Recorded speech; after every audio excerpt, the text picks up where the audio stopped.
ദൈവത്തിൻ്റെ അതിപരിശുദ്ധമായ നാമം ഈ പകലിലും നമ്മുടെ നടുവിൽ വാഴ്ത്തപ്പെടുമാറാകട്ടെ. നമുക്കൊരുമിച്ച് ദൈവസന്നിധിയിൽ കർത്താവിൻ്റെ മുഖത്തേക്ക് നോക്കുവാൻ കർത്താവ് ഒരുക്കുന്ന നല്ല അവസരത്തെ ഓർത്ത് ഞാൻ ദൈവത്തിന് സ്തോത്രം ചെയ്യുന്നു. ആത്മീയ ആരാധനയ്ക്കായി കടന്നു വന്ന എല്ലാ പ്രിയപ്പെട്ടവർക്കും കർത്തദാസനും കർത്താവായ യേശുക്രിസ്തുവിൻ്റെ നാമത്തിൽ സ്നേഹവന്ദനത്തെ പ്രാരംഭമായിട്ട് അറിയിക്കട്ടെ.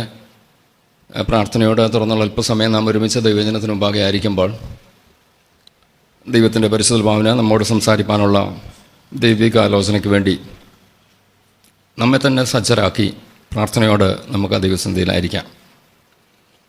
വായിച്ച സങ്കീർത്തനത്തിലേക്ക് വേഗത്തിൽ പ്രവേശിക്കാൻ ആഗ്രഹിക്കുന്നു. ജീവിതത്തിൻ്റെ ഏതോ സാഹചര്യങ്ങളിൽ ദൈവത്തിൽ ആശ്രയിച്ചപ്പോൾ ദൈവം നൽകിയ അനുഗ്രഹങ്ങൾ, വിടുതൽ ഇതോർത്ത് സ്തോത്രം ചെയ്യുന്ന അനുഗ്രഹീത സങ്കീർത്തനമാണ് 21 സങ്കീർത്തനം. പശ്ചാത്തല വിശദീകരണത്തിലേക്ക് പോകുന്നില്ല. ഏതോ നന്മ ദൈവം ചെയ്തു എന്ന് മാത്രമേ ഇത് നമ്മൾ വായിച്ചു വരുമ്പോൾ നമുക്ക് മനസ്സിലാക്കാൻ കഴിയത്തുള്ളൂ. ഞാൻ ആ ഭാഗത്തേക്കൊന്നും ഇറങ്ങാതെ ഒരു വചനം മാത്രം ദൈവമക്കളുടെ ശ്രദ്ധയിൽപ്പെടുത്തുവാനാണ് ആഗ്രഹിക്കുന്നത്. നമുക്കതിൻ്റെ 3 വാക്യം ഒന്ന് വായിക്കാം.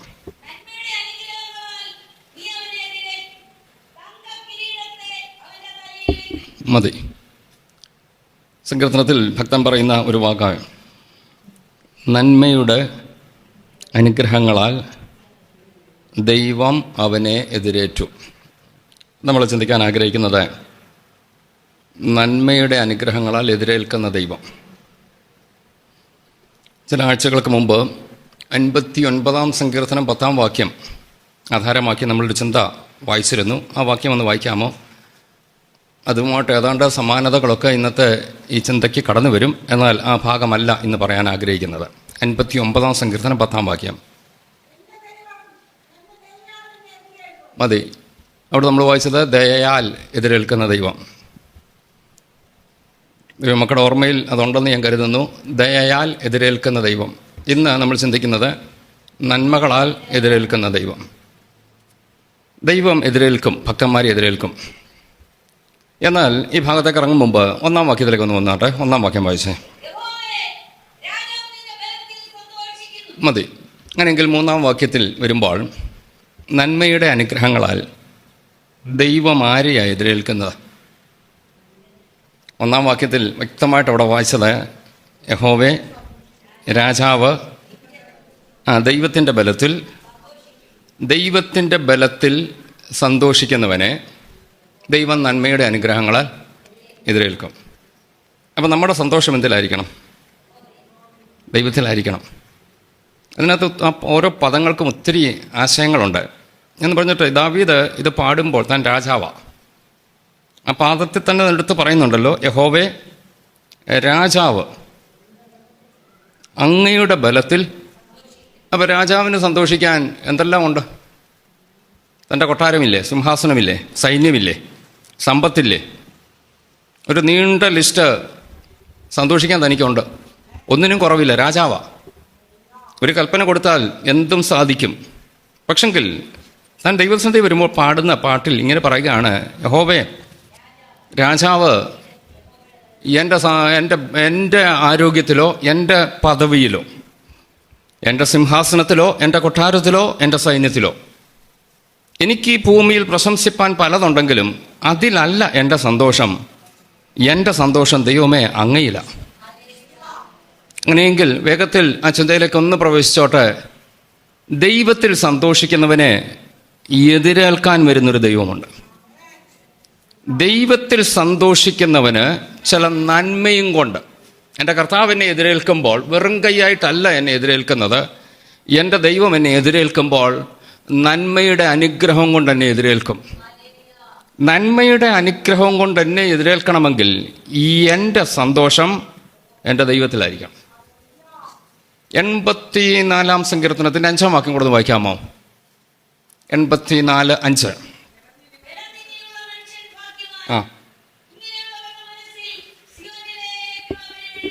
ആദ്യ ഭാഗത്ത് നമ്മൾ ശ്രദ്ധിച്ചു, ബലം ദൈവത്തിലുള്ള മനുഷ്യൻ. അപ്പം ബലം ആരില്ല കണ്ടെത്തേണ്ടത്? ദൈവത്തിൽ കണ്ടെത്തിയാൽ അവർ ഭാഗ്യവാന്മാരാ. നമുക്ക് ബലം പലതിൽ കണ്ടെത്താം. ആരോഗ്യത്തിൽ, സമ്പത്തിൽ, വിദ്യാഭ്യാസത്തിൽ, സമ്പത്തിൽ, ഒത്തിരി നീണ്ട ലിസ്റ്റ് കൊണ്ട് പറയാൽ എനിക്ക് പലതിനും ബലം കണ്ടെത്താം. പക്ഷെങ്കിൽ സങ്കീർത്തനത്തിൽ കോരഹപുത്രന്മാരത് പാടുമ്പോൾ പറയുകയാണ്, ബലം ദൈവത്തിലുള്ള മനുഷ്യൻ ഭാഗ്യവാൻ. എൻ്റെ ബലം ദൈവമാണ്. കാരണം ഇവിടുത്തെ ബലമുള്ള പലതും നാളെ ബലഹീനമാകാം. പക്ഷെ എൻ്റെ ദൈവത്തിന് ബലഹീനത സംഭവിക്കത്തില്ല. പ്രവാചകൻ ഇപ്രകാരം വിളിച്ചു പറയുന്നുണ്ട്, രക്ഷിപ്പാൻ കഴിയാതെ വണ്ണം ആ കൈക്ക് ബലഹീനത ഉണ്ടായിട്ടില്ല. നമുക്കറിയാമല്ലോ, ഒരു കാലത്ത് ആരോഗ്യത്തോട് അധ്വാനിച്ച പലരുടെ കരങ്ങൾ ഇന്ന് ബലഹീനമാണ്. ഇന്ന് പ്രായം പലരുടെ കരങ്ങളെ ബലഹീനമാക്കുന്നു. നാളുകളിൽ ഇന്നത്തെ ബലവാന്മാർ നാളെ ബലഹീനരായി മാറാം. എന്നാൽ എൻ്റെ ദൈവത്തിൻ്റെ ബലത്തിന് കുറവ് സംഭവിക്കത്തില്ല, മാറ്റം സംഭവിക്കത്തില്ല. അങ്ങനെയെങ്കിൽ ആശ്രയിക്കേണ്ടത് എൻ്റെ ദൈവത്തിൻ്റെ ബലത്തിലാണ്. അങ്ങനെയെങ്കിൽ ഞാൻ വീണ്ടും പറഞ്ഞോട്ടെ, ബലം എൻ്റെ ദൈവത്തിലാണെങ്കിൽ ഞാൻ ആരാ? ഭാഗ്യവാൻ. ദൈവത്തിൽ ബലം വെച്ചവനെ ദൈവം സ്വീകരിക്കുന്നത് എങ്ങനെ? നന്മയുടെ അനുഗ്രഹങ്ങളെ ദൈവം സ്വീകരിക്കും. ദൈവത്തിൽ ആശ്രയം വെച്ച അബ്രഹാമിൻ്റെ ചരിത്രം ഉൽപ്പത്തി പുസ്തകം 18-ാം അധ്യായത്തിന് 1-ാം വാക്യം ഒന്ന് വായിച്ചോളൂ. അറിയാമെങ്കിലും ഒന്ന് വായിച്ചു വിട്ടേക്കാം വേഗത്തിൽ. ആ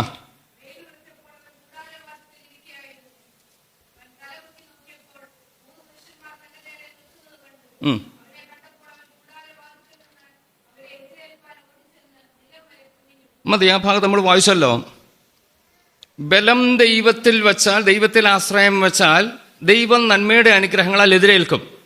നന്മയുടെ അനുഗ്രഹങ്ങളാൽ എതിരേൽക്കാൻ അബ്രഹാമിൻ്റെ വീട്ടിലേക്ക് വന്ന ദൈവത്തെ അബ്രഹാം എതിരേറ്റു. നമ്മൾ വായിച്ച് അവസാനിപ്പിച്ച ഭാഗത്ത് അങ്ങനെയാണല്ലോ കണ്ടത്. അവൻ അവരെ കണ്ടപ്പോൾ അവൻ കൂടാരവാതിക്കൽ നിന്ന് അവരെ എതിരേൽപ്പാൻ ഓടിച്ചെന്ന് നിലം വരെ കുനിഞ്ഞു. 3 പേർ വീട്ടുവാതൊക്കെ വന്ന് ആരാന്നറിയത്തില്ല. എബ്രാഹിം ലേഖനത്തിൽ അത് പറയുന്നുണ്ട്, അറിയാതെ ചിലർ ദൈവദൂതന്മാരെ പോലും സൽക്കരിച്ചുവല്ലോ. ദൈവത്തിൻ്റെ ദൂതന്മാർ 19-18 അധ്യായത്തിൻ്റെ അവസാന ഭാഗത്തേക്ക് വരുമ്പോൾ കാണാൻ കഴിയുന്നുണ്ട്, 2 ദൂതന്മാർ സോദോമിലേക്ക് പോയി, 3-മതൊരാൾ അബ്രഹാമുമായിട്ട് സംസാരിക്കുന്നു. അത് ദൈവം തന്നെയാണ്. അങ്ങനെയെങ്കിൽ അബ്രഹാം എതിരേറ്റത് ആരെയാ? ദൈവത്തെയാ. ദൈവത്തെ എതിരേറ്റവൻ്റെ വീട്ടിൽ നന്മയുടെ അനുഗ്രഹങ്ങൾ കൊടുത്തിട്ടാണ് അവർ മടങ്ങിപ്പോയത്. നമുക്ക് ദൈവത്തോട് ഇങ്ങനെ പ്രാർത്ഥിക്കാം, കർത്താവേ, ദൈവത്തെ എതിരേൽപ്പാൻ, ദൈവത്തിൽ ബലം കണ്ടെത്തുവാൻ, ദൈവത്തെ മഹത്വപ്പെടുത്തുവാൻ കർത്താവേ എന്നെ ഇടയാക്കണമേ. ദൈവത്തോട് പ്രാർത്ഥിക്കാമോ? ദൈവത്തിൻ്റെ അനുഗ്രഹം നമ്മളെയും എതിരേൽപ്പാൻ കടന്നു വരും. നമുക്ക് ദൈവത്തോട് പ്രാർത്ഥിക്കാം, കർത്താവേ ദൈവത്തെ എതിരേൽക്കാനുള്ള കൃപ എനിക്ക് തരണമേ. ഞാൻ ആ ഭാഗത്തേക്ക് നിൽക്കാൻ ആഗ്രഹിക്കുന്നില്ല. ഭൗതിക മേഖലകളിൽ ഈ ലോകത്ത് എന്തൊക്കെ നന്മ കിട്ടിയാലും, എന്തൊക്കെ അനുഗ്രഹം കിട്ടിയാലും ഒരു ദിവസം ഇട്ടേച്ച് പോകേണ്ടതാണ്.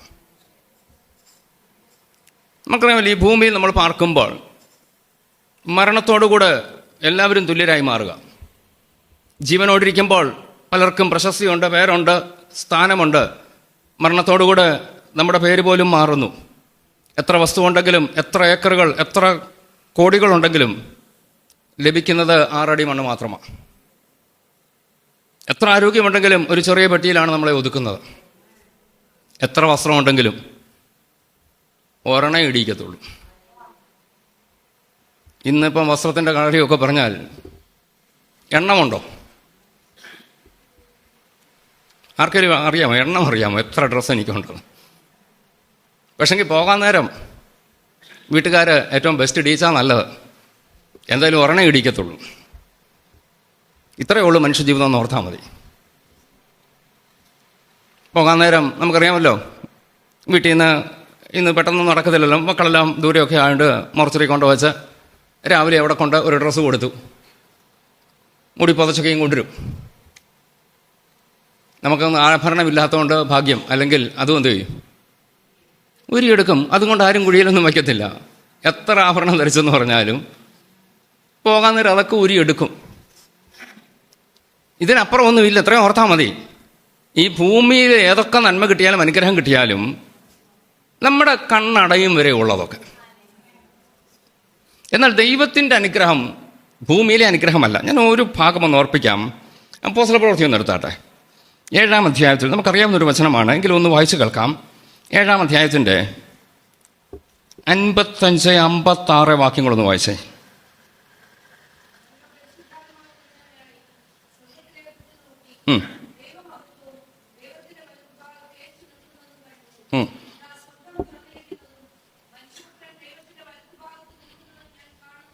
മതി. നമുക്കറിയാമല്ലോ, ക്രൈസ്തവ സഭയുടെ ഒന്നാമത്തെ രക്തസാക്ഷിയാണ് സ്തെഫാനോസ്. മേശമേൽ ശുശ്രൂഷയ്ക്ക് വേണ്ടി തിരഞ്ഞെടുത്തക്കപ്പെട്ട 7 പേരിൽ ഒരുവൻ, അല്ലെങ്കിൽ ഒന്നാമൻ, അങ്ങനെ വേണമെങ്കിൽ പറയാം. അതായത് നമുക്ക് അല്പം കൂടെ മനസ്സിലാകുന്ന ഭാഷയിൽ പറഞ്ഞാൽ യെരുശലേം സഭയുടെ സെക്രട്ടറിയാണ് സ്തെഫാനോസ്. പത്രോസാണ് അന്നത്തെ ആദ്യത്തെ പ്രസിഡന്റ്, പാസ്റ്റർ. താൻ എന്നോട് എഴുന്നേറ്റ് താൻ പറഞ്ഞല്ലോ, എനിക്കെല്ലാം കൂടെ ചെയ്യാനൊക്കാത്തതുകൊണ്ട് ഒരു കമ്മിറ്റിയെ തിരഞ്ഞെടുക്കണം. കമ്മിറ്റിയെ തിരഞ്ഞെടുത്ത 7 പേരുടെ പേരുകളാണ് അവിടെ എഴുതിയിരിക്കുന്നത്. അതിൽ നോർമലി ഒന്നാമത് എഴുതുന്നത് സെക്രട്ടറിയുടെ പേര്. അങ്ങനെയെങ്കിൽ വേദപുസ്തകത്തിൽ എഴുതിയിട്ടില്ലെങ്കിലും ഞാൻ എൻ്റെ കണക്കിൽ പറയുകയാണ്, യെരുശലേം സഭയുടെ സെക്രട്ടറി താൻ കർത്താവിന് വേണ്ടി രക്തസാക്ഷിയായി മാറി. ആ കല്ലേറ് കൊണ്ടപ്പോൾ വായിച്ച ഭാഗം ഒരിക്കൽ കൂടെ ഒന്ന് വായിക്കാമോ? അവനോ പരിശുദ്ധാത്മാവ് നിറഞ്ഞവനായി സ്വർഗത്തിലേക്ക് ഉറ്റുനോക്കി ദൈവമഹത്വവും ദൈവത്തിൻ്റെ വലത്തുഭാഗത്ത് യേശു നിൽക്കുന്നത് കണ്ടു. അങ്ങനെയെങ്കിൽ യേശു എന്തിനാ നിന്നത്? സകലതും പൂർത്തീകരിച്ച് പിതാവിൻ്റെ വലത്ത് ഭാഗത്തിരിക്കുന്ന യേശു, വേദപുസ്തകം അങ്ങനെയാണ് വെളിപ്പെടുത്തുന്നത്. പിതാവിൻ്റെ വലത്ത് ഭാഗത്തിരുന്നു കൊണ്ട് മധ്യസ്ഥ ചെയ്യുന്നവനായ യേശു. പക്ഷെങ്കിൽ ഇവിടെ യേശു എന്ത് ചെയ്യുക? എഴുന്നേറ്റ് നിൽക്കുന്നു. എന്തിനാ? എതിരേൽക്കാനാ. നമുക്കറിയാമല്ലോ, വീട്ടിലേക്ക് മാന്യരായ ആൾക്കാർ കടന്നു വരുമ്പോൾ കഥക് തുറന്ന് കിടക്കുകയാണെങ്കിലും വന്നാൽ നമ്മൾ എന്ത് ചെയ്യും? എഴുന്നേൽക്കും, കയറി വന്നാട്ട്. അങ്ങനെയെങ്കിൽ ഞാൻ ചോദിച്ചോട്ടെ, പിതാവിൻ്റെ വലത്ത് ഭാഗത്തിരുന്ന യേശു ഇപ്പോഴെഴുന്നേറ്റ് എന്തിനാ? സ്തെഫാനോസിനെ സ്വീകരിക്കാനാണ്. നമ്മൾ ഓർക്കണം, നന്മയുടെ അനുഗ്രഹം ഈ ഭൂമിയിൽ ലഭിക്കുമ്പോൾ ഈ ഭൂമിയിലെ അനുഗ്രഹങ്ങൾക്ക് പരിധി അല്ലെങ്കിൽ ഒരു ലാസ്റ്റ് പോയിന്റ് ഉണ്ട്. ഞാൻ പറഞ്ഞല്ലോ, എൻ്റെ കണ്ണടയുന്നതോടുകൂടെ, ശ്വാസം പോകുന്നതോടുകൂടെ ഇവിടുത്തെ അനുഗ്രഹങ്ങൾ എൻ്റേതല്ലാതായി മാറും. നമുക്കറിയാമല്ലോ, ബാങ്ക് ബാലൻസോ വീടോ നിങ്ങളുടെ പേരിലുള്ള ആധാരങ്ങളോ ഇതൊക്കെ നിങ്ങളുടെ മരണശേഷം ശ്വാസമില്ലാതാകുന്നതോട് അടുത്ത അവകാശിക്കത് കൈമാറുക. പിന്നീട് അത് എൻ്റേതല്ല. എന്നാൽ ആത്മീകമായി ഞാൻ ഈ ഭൂമിയിൽ യേശുവിന് വേണ്ടി എന്തെങ്കിലുമൊക്കെ ചെയ്താൽ നിത്യതയിൽ എന്നെ എതിരേൽക്കുന്നൊരു ദൈവമുണ്ട്. നിത്യതയിൽ ലഭിക്കുന്ന നന്മയുടെ അനുഗ്രഹമായി എനിക്ക് ഏറ്റവും വലുത്. ഞാൻ വീണ്ടും ആവർത്തിച്ച് പറയുന്നു, ഇവിടെ ചിലതൊക്കെ കിട്ടിയാൽ നല്ലത് അനുഭവിച്ചു കൊള്ളുക.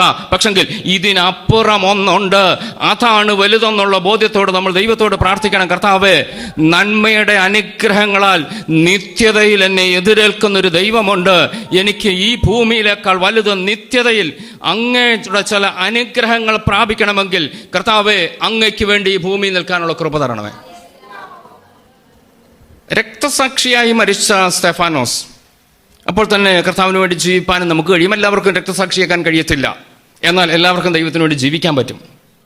നിന്നയും പഴികളും ദുഷികളും അപമാനവും ഏറ്റുകൊണ്ട് ഈ ഭൂമിയിൽ കർത്താവിന് വേണ്ടി ജീവിക്കുന്ന ഒരു ജീവിതം, അതും ഒരു രക്തസാക്ഷിയുടെ ജീവിതത്തിന് തുല്യമാണ്. ഞാൻ മരിച്ചില്ലെന്നേ ഉള്ളൂ, എന്നെ കൊന്നില്ലെന്നേ ഉള്ളൂ, ഞാൻ പലതും അനുഭവിക്കുന്നുണ്ടെങ്കിൽ നിങ്ങൾ ഓർക്കണം, നിത്യതയിൽ എന്നെ എതിരേൽക്കുന്നൊരു ദൈവമുണ്ട്. നമുക്ക് ദൈവത്തോട് അങ്ങനെ ഒന്ന് പ്രാർത്ഥിക്കാം. കർത്താവേ, ഈ ദിവസങ്ങൾ അതിനുള്ള കൃപ ഞങ്ങൾക്ക് തരണം. കർത്താവേ, നിത്യതയിൽ ഞങ്ങളെ എതിരേൽക്കുന്ന ഒരു ദൈവത്തിൻ്റെ ആ എതിരേൽപ്പിന് വേണ്ടി ഞങ്ങൾ ആഗ്രഹിക്കുന്നുണ്ട്. ഞങ്ങൾക്കത് തരണം കർത്താവേ. നമുക്ക് ദൈവത്തോട് പ്രാർത്ഥിക്കാം. ഞാൻ വേഗത്തിൽ എൻ്റെ വാക്ക് അവസാനിപ്പിക്കാൻ ആഗ്രഹിക്കുകയാണ്. എനിക്ക് നന്മയുടെ അനുഗ്രഹങ്ങൾ തരണമെങ്കിൽ 1-ാം വാക്യത്തിലേക്ക് ഒന്നുകൂടെ ഒന്ന് മടങ്ങി വരാം. 21:1 രാജാവ് നിന്റെ ബലത്തിൽ ദൈവം എന്നെ എതിരേൽക്കണമെങ്കിൽ ഞാൻ ദൈവത്തിൻ്റെ ബലത്തിൽ സന്തോഷിക്കണം. നമുക്കറിയാം, മറ്റൊരു ഭാഗത്ത് ഇങ്ങനൊരു വചനം നമ്മൾ കാണുന്നുണ്ട്. തങ്കൽ ഏകാഗ്രചിത്തന്മാരായിരിക്കുന്നവർക്ക് വേണ്ടി തന്നെത്താൻ ബലവാനെന്ന് കാണിക്കേണ്ടതിന് യഹോവയുടെ കണ്ണ് ഭൂമിയിലൊക്കെയും മൂടാടിക്കൊണ്ടിരിക്കുന്നു. ദൈവത്തിന് തൻ്റെ ബലം വെളിപ്പെടുത്തണം. ആരിലാ വെളിപ്പെടുത്തുന്നത്? ദൈവത്തിങ്കൽ ഏകാഗ്ര ചിത്തന്മാരായിരിക്കുന്നവർക്ക് വേണ്ടി. എന്താ ഈ ഏകാഗ്രമെന്ന് പറഞ്ഞാൽ? ഒറ്റ ലക്ഷ്യം. നമുക്കറിയാമല്ലോ, അതേക്കുറിച്ച് ചരിത്രം പറയുന്നത് ഈ പെൻസിൽ പോലെ പലത് ഉയർന്നു നിൽക്കുമ്പോൾ ഏകദേശം എല്ലാം ഒരേ ലെവൽ. ഒരു 10 പെൻസിൽ ഒന്നിച്ച് വെച്ചു, അല്ലെ 10 പേന ഒരുമിച്ച് വെച്ചു. ഇത് നോക്കുമ്പോൾ 10ഉം ഒരുപോലെ തോന്നുന്നു. എന്നാൽ അതെല്ലാം മാറ്റിയിട്ട് ഒറ്റയൊരെണ്ണം മാത്രമാക്കിയാലോ, നമ്മുടെ ശ്രദ്ധ ഏതിൽ വരും? ആ ഒരെണ്ണത്തിൽ വരും. ഈ ഭൂമിയിൽ നമ്മൾ പാർക്കുമ്പോൾ ഒത്തിരി ചിന്തകളുണ്ട്. വീടുണ്ട്, ഭാവിയുണ്ട്, തലമുറയുടെ വിദ്യാഭ്യാസമുണ്ട്, ആരോഗ്യമുണ്ട്. ഇങ്ങനെ പല ചിന്തകൾ ഇങ്ങനെ പൊങ്ങി പൊങ്ങി നിൽക്കുക. ഈ കൂട്ടത്തിൽ ഒരു ചിന്തയോടെ ഉണ്ടായതാ ദൈവത്തെ അറിയണമെന്നുള്ള. അതുകൊണ്ട്, കാരണം നമ്മൾ പ്രാർത്ഥിക്കുന്നവരാണല്ലോ. പല അഗ്രങ്ങളാണ് ഒരുമിച്ച് നിൽക്കുന്നത്. ഭൗതിക ലോകത്തെ അഗ്രങ്ങളും ദൈവിക ചിന്ത എന്ന അഗ്രവും. എന്നാൽ ദൈവം തൻ്റെ ശക്തി വെളിപ്പെടുത്താൻ ആഗ്രഹിക്കുന്ന ആരില്ല? ഏക അഗ്രത്തോടെ നിൽക്കുന്നവർ. ഭൗതികം അവിടെ നിൽക്കട്ടെ, അതവിടെ വന്നോളും. എനിക്കൊരൊറ്റ ലക്ഷ്യമേ ഉള്ളൂ, എൻ്റെ ദൈവത്തെ പ്രസാദിപ്പിക്കണം. ഏക അഗ്രം, അതാണല്ലോ ഏക അഗ്രം. ഏക അഗ്രം തല ഉയർത്തി നിൽക്കുമ്പോൾ ദൈവം കാണുന്നു, ഇവൻ ഒരൊറ്റ ലക്ഷ്യമേ ഉള്ളൂ, ഇവന് ദൈവം മാത്രമേ ഉള്ളൂ. ഇവന് ദൈവത്തെ പ്രസാദിപ്പിക്കണമെന്നുള്ള ഒരൊറ്റ ആഗ്രഹം മാത്രമേ ഉള്ളൂ. അങ്ങനെയുള്ളവരിൽ ദൈവം തൻ്റെ ബലം വെളിപ്പെടുത്തും. ആശയം മനസ്സിലാക്കുന്നുണ്ടെന്ന് കരുതുന്നു. ദൈവത്തിൻ്റെ ബലം ദൈവം എന്നിൽ വെളിപ്പെടുത്തണമെങ്കിൽ ഞാൻ ഏകാഗ്രതയുള്ളവനായിരിക്കണം. ഒരൊറ്റ ചിന്ത മാത്രം എനിക്കുണ്ടെങ്കിൽ എന്നിൽ ദൈവം തൻ്റെ ബലം വെളിപ്പെടുത്തും. അപ്രകാരം ദൈവം ബലം വെളിപ്പെടുത്താൻ വേണ്ടി ആ വാക്യത്തിൽ വായിക്കുന്ന ഇങ്ങനെയാണ്: യഹോവയുടെ കണ്ണ് തങ്കൽ ഏകാഗ്രചിതന്മാർക്ക് വേണ്ടി തന്നെത്താൻ ദൈവം ബലവാനെന്ന് കാണിക്കേണ്ടതിന് ഊടാടി സഞ്ചരിക്കുക. ഞാൻ നേരത്തെ പറഞ്ഞ ഭാഗം ഒന്നുകൂടെ പറഞ്ഞോട്ടെ. 10 അഗ്രങ്ങളുണ്ടെങ്കിൽ അവരിലല്ല ദൈവം ബലം വെളിപ്പെടുത്തുന്നത്. ദൈവം നോക്കുന്നു, എന്നെ മാത്രം നോക്കുന്ന ആരുണ്ട്? മറ്റെല്ലാം മാറ്റിവെച്ചിട്ട് എൻ്റെ മുഖത്തേക്ക് മാത്രം നോക്കുന്ന ഒരൊറ്റ അഗ്രം എവിടെയുണ്ടോ, ഏക അഗ്രം എന്നിൽ മാത്രം ആശ്രയിക്കുന്നവൻ്റെ മേൽ എൻ്റെ ബലം വെളിപ്പെടുത്താൻ ഞാൻ ആഗ്രഹിക്കുക. കൃപ, ദൈവകൃപ, ഹല്ലേലൂയ. ഇന്ന് പകൽ ദൈവമക്കളെ വ്യക്തമായ ആ യാഥാർത്ഥ്യം നമ്മൾ തിരിച്ചറിയണം. ദൈവത്തിന് തൻ്റെ ബലം എന്നിൽ വെളിപ്പെടുത്താൻ ആഗ്രഹിക്കുന്നുണ്ട്. എൻ്റെ ദൈവം തൻ്റെ ബലം എന്നിൽ വെളിപ്പെടുത്താൻ ആഗ്രഹിക്കുമ്പോൾ ഞാൻ പറയണം, കർത്താവേ, എൻ്റെ ആരോഗ്യ പ്രശ്നം ഒരു വശത്ത് നിൽക്കട്ടെ, എൻ്റെ ഭൗതിക വശം ഒരു വശത്ത് നിൽക്കട്ടെ, എൻ്റെ തലമുറയുടെ വിഷയം ഒരു വശത്ത് നിൽക്കട്ടെ, രോഗം, കടഭാരം, സാമ്പത്തികം, പലതും ഒരു വശത്ത് മാറി നിന്നോട്ടെ. എന്നാൽ എനിക്ക് ഒരൊറ്റ ലക്ഷ്യമേ ഉള്ളൂ. ഈ ചെറിയ ആയുസ് കൊണ്ട് കർത്താവേ, അങ്ങയെ മഹത്വപ്പെടുത്തണം, അങ്ങയെ പ്രസാദിപ്പിക്കണം, അങ്ങയുടെ രാജ്യത്ത് എനിക്ക് എത്തിച്ചേരണം. ഈ ചിന്തയോടെ നിൽക്കാമോ? നിങ്ങളിൽ ദൈവം തൻ്റെ ബലം വെളിപ്പെടുത്തും. Yes, hallelujah. ദിവസം പഠിച്ചാൽ ഏത് തലമുറയിലും ദൈവം തൻ്റെ ബലം വെളിപ്പെടുത്തിയത് ഇങ്ങനെയുള്ളവരില്ല. ആദാം മുതൽ 7-മനായ ഹാനോക്ക്, നമുക്കറിയാമല്ലോ, ദൈവം ഹാനോക്കിൽ പ്രസാദിച്ചു, അവനിൽ ബലം വെളിപ്പെടുത്തി, ഒരുമിച്ച് നടക്കുന്നു. പിന്നത്തേതിൽ കാണാതായി എന്ന് പറഞ്ഞാൽ മിസ്സിങ് എന്നല്ല അതിൻ്റെ അർത്ഥം. ദൈവം അവനെ അങ്ങ് എടുത്തു. Yes, hallelujah. നോഹയെക്കുറിച്ച് പഠിക്കുമ്പോൾ കാണാൻ കഴിയുന്നുണ്ട്, ആ തലമുറയിൽ ഏകാഗ്രമായി നിന്നത് നോഹയാ. ആ തലമുറ മുഴുവൻ ദൈവത്തിൽ നിന്ന് അകന്നു പോയപ്പോൾ എനിക്ക് ദൈവം മതി എന്ന് പറഞ്ഞവനിൽ ദൈവം തൻ്റെ ബലം വെളിപ്പെടുത്തി. അബ്രഹാമിൻ്റെ തലമുറ വന്നപ്പോൾ അബ്രഹാമിൽ ദൈവം തൻ്റെ ബലം വെളിപ്പെടുത്തി. ഓരോരോ കുടുംബങ്ങളെ എടുത്തു നോക്ക്, വ്യക്തികളെ എടുത്തു നോക്ക്, ദൈവം ബലം വെളിപ്പെടുത്തിയത് ഏകാഗ്രചിത്തന്മാരില്ല. Yes, hallelujah. അങ്ങനെയെങ്കിൽ ഈ തലമുറയിൽ ദൈവമക്കളെ നമുക്കിങ്ങനെ പറയാം, കർത്താവേ, എൻ്റെ മേലെ ബലം ഒന്ന് വെളിപ്പെടുത്തണം കർത്താവേ. ഏകാഗ്രഹൃദയത്തോടിരിപ്പാനുള്ള കൃപ എനിക്ക് തരണം കർത്താവേ. ഈ ഭൗതിക ലോകത്ത് എന്നെ ചിന്തിപ്പിക്കുന്ന, എന്നെ അലട്ടുന്ന, എന്നെ ആകുലപ്പെടുത്തുന്ന പല അഗ്രങ്ങളുണ്ട്.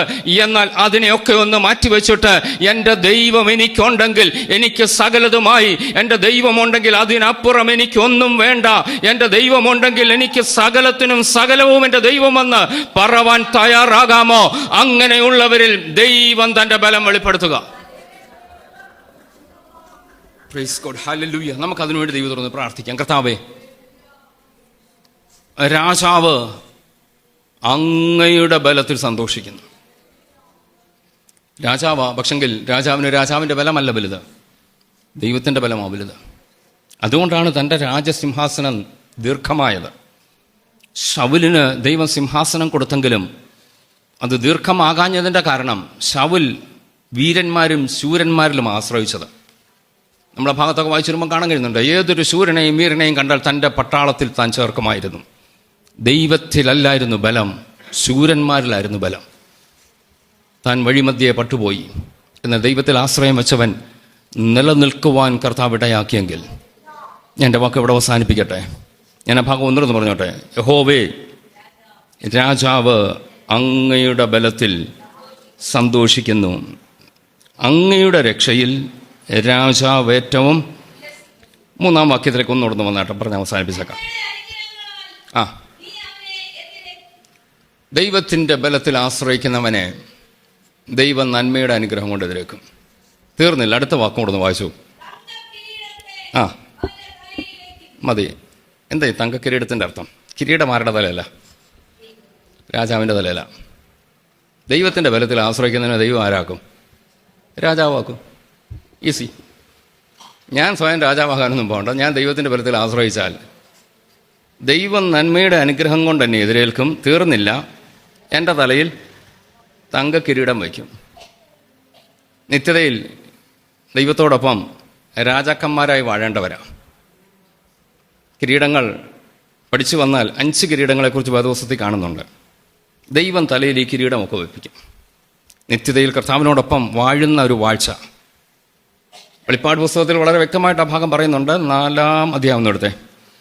അവിടെ 24 മൂപ്പന്മാർ സിംഹാസനത്തിന് ചുറ്റും ഇരിക്കുന്ന അവരെക്കുറിച്ച് പറയുമ്പോൾ ഒരു പ്രത്യേക പദം അവിടെ പറയുന്നുണ്ട്. വെളിപ്പാട് പുസ്തകം 4-ാം അധ്യായത്തിൻ്റെ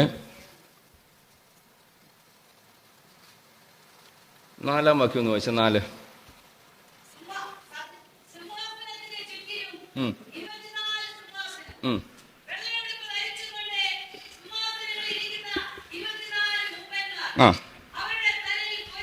മതി. അപ്പം സ്വർഗത്തിൽ സിംഹാസനമുണ്ട്, സ്വർഗത്തിൽ എന്തോ ഉണ്ട്? കിരീടമുണ്ട്. അവിടെ ചെല്ലുമ്പം ചുമ്മാത് കയറി വരുന്നവനൊന്നും കിരീടം കിട്ടത്തില്ല. സ്വർഗത്തിൽ വല്ലതും കിട്ടണമെങ്കിൽ അവിടെ ചെന്നേച്ച് എന്തെങ്കിലും ചെയ്യാമെന്ന് കണ്ടാൽ നടക്കത്തില്ല. അതെവിടെ ചെയ്തോണം? ഇവിടെ ചെയ്തോണം. മനസ്സിലാകുന്ന ലളിതമായ ഒരു ഉദാഹരണം പറയാം. പരീക്ഷയ്ക്ക് പഠിക്കാൻ പറഞ്ഞു, ഉഴപ്പി നടന്നു. ഞാൻ പരീക്ഷാ ഹോളിൽ കയറി വെച്ച് വല്ലതും എഴുതിക്കോളാം എന്നൊരു കുട്ടി പറഞ്ഞാൽ അവനെ എന്തോ പറയണം? ഒരാൾ പറയാം, ഞാൻ അങ്ങോട്ട് പ്രാർത്ഥിക്കും, ദൈവം അന്നേരം എനിക്ക് ദൈവം തന്ന ബുദ്ധി എന്തിനാ? അന്നേരം പ്രാർത്ഥിച്ചു ആലോചന മേടിക്കാനാണോ? നേരത്തെ പഠിക്കാനാണ് ദൈവം ബുദ്ധി തന്നാണ്. നേരത്തെ വല്ലതൊക്കെ പഠിച്ച് തയ്യാറായി പരീക്ഷാ ഹോളിൽ കയറാമെങ്കിൽ അവന് നന്നായിട്ട് എഴുതാം. അതിൻ്റെ റിസൾട്ട് പിന്നീട് കിട്ടുമ്പം അതായിരിക്കും കിരീടമായിട്ട് കിട്ടുന്നത്, അല്ലെങ്കിൽ റിസൾട്ടായിട്ട് കിട്ടുന്നത്. അങ്ങനെയെങ്കിൽ ദൈവമക്കൾ ഓർക്കണം, എൻ്റെ തങ്കക്കിരീടത്തെ ഞാൻ നിർമ്മിക്കേണ്ടത്, അല്ലെങ്കിൽ അതിനു വേണ്ടിയുള്ള പ്രയത്നം നടത്തേണ്ടത് എപ്പോഴാണ്? എൻ്റെ ഈ ആയുസ്സിലാണ്. അവിടെ ചെല്ലുമ്പോൾ ദൈവം എൻ്റെ തലയിൽ കിരീടം തരും. അത് ദൈവത്തിൻ്റെ വിശ്വസ്തത. ഇങ്ങ് വന്നല്ലോ ഇരിക്കട്ടെന്നും പറഞ്ഞ് എല്ലാവർക്കും കിരീടം തരത്തില്ല. ഇവിടെ കർത്താവിന് വേണ്ടി അധ്വാനിച്ചവർക്ക് അവിടെ എത്തുമ്പോൾ കിരീടമുണ്ട്. നമുക്ക് ദൈവത്തോട് അങ്ങനെയൊന്ന് പ്രാർത്ഥിക്കാം. കർത്താവേ, നന്മയുടെ അനുഗ്രഹങ്ങളാൽ എതിരേൽക്കുന്നൊരു ദൈവം, തങ്ക കിരീടത്തെ തലയിൽ വയ്ക്കുന്നൊരു ദൈവം, ഇതെനിക്ക് ലഭ്യമാകണമെങ്കിൽ ഞാൻ ദൈവത്തിൻ്റെ ബലത്തിൽ ആഗ്രഹിക്കണം, ആ ദൈവത്തിൻ്റെ ബലത്തിൽ സന്തോഷിക്കണം. നമുക്ക് ഒന്ന് കണ്ണുകളടയ്ക്കാം, ഒരുമിച്ച് ദൈവത്തോടൊന്ന് പ്രാർത്ഥിക്കാം. ഞാൻ എൻ്റെ വാക്ക് ഇവിടെ അവസാനിപ്പിക്കുകയാണ്. യഹോവേ, രാജാവ് അങ്ങയുടെ ബലത്തിൽ സന്തോഷിക്കുന്നു. ദൈവത്തിൻ്റെ ബലത്തിൽ സന്തോഷിക്കുന്നവന് നന്മയുടെ അനുഗ്രഹങ്ങളാൽ എതിരേൽക്കുന്നൊരു ദൈവം, അവൻ്റെ തലയിൽ തങ്ക കിരീടത്തെ വയ്ക്കുന്നൊരു ദൈവം. നമുക്ക് ആ ദൈവത്തിൽ ആശ്രയിച്ചുകൊണ്ട് ദൈവകൃപയെ ശരണപ്പെട്ടുകൊണ്ട് ആയുസ് എത്രയെന്ന് നമുക്കറിഞ്ഞുകൂടാ. ലഭിക്കുന്ന ആയുസ് കർത്താവെ അങ്ങയുടെ നാമോഹത്വത്തിന് വേണ്ടി പ്രയോജനപ്പെടുത്താൻ എന്നെ സഹായിക്കണമേ. സമർപ്പിക്കാം, ഏൽപ്പിച്ചു കൊടുക്കാം. ഈ വചനം അതിനൊരു മുഖാന്തരമാകട്ടെ. ദൈവമായ കർത്താവ് നമ്മളെ എവരെയും സഹായിക്കുകയും അനുഗ്രഹിക്കുകയും ചെയ്യുമാറാകട്ടെ.